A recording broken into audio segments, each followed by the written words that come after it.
Welcome back to Access Carolina. The CEO of Miracle Hill Ministries will sit on this bench outside the Greenville Rescue Mission for 24 hours, starting tomorrow at 3 o'clock in the afternoon through Thursday at 3 p.m. It's part of a nationwide movement called Conversations on a Bench. We've got Ryan Duerk joining us now ahead of that. Welcome. Good to see you. Good to see you as well. You've had your eye on the forecast for a while. I've been trying to stay warm, extra warm today.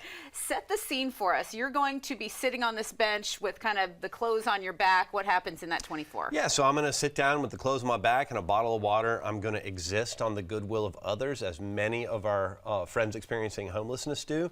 And then I'm going to invite people to sit down and talk about this issue. You know, what are the challenges? What are the realities? For me, I get to leave at 3 o'clock on Thursday and go take a warm shower. But for many, they're going to continue to exist in the cold. Yeah, and this you're engaging in these conversations, related topics with really anybody who wants to talk. These could be, you know, partners and leaders who've signed up, or somebody who just walks up and it's all being live streamed. What kinds of conversations come up? Yeah, so we've invited service providers, local government officials, anybody who we think has a voice in this issue, but we've also invited some of our guests, and it's open to the public. So anybody can sit down and have this conversation.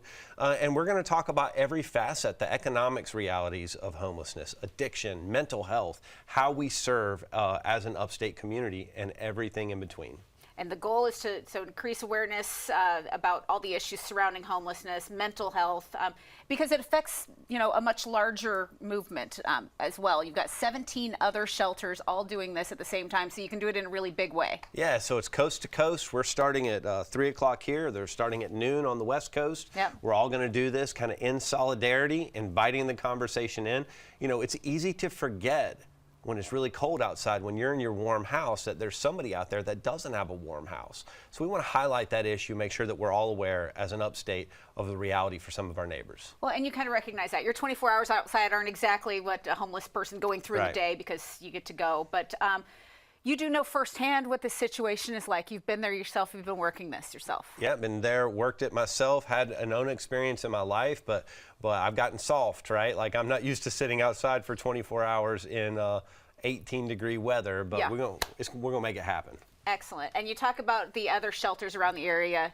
You're not the coldest weather guy. Right. So, you know, we got the guy in Fresno, and it's like 70 degrees. We got a guy in Winona Lake, Indiana, where it's like subarctic temperatures, but he's probably prepared for subarctic temperatures. Absolutely. And we've got some time to talk about, you know, what comes out of these conversations. I'm sure you know there's certain things that you would expect in the conversation, things that come up. But once this is all wrapped up and people have watched the live stream, what are they going to learn about these realities?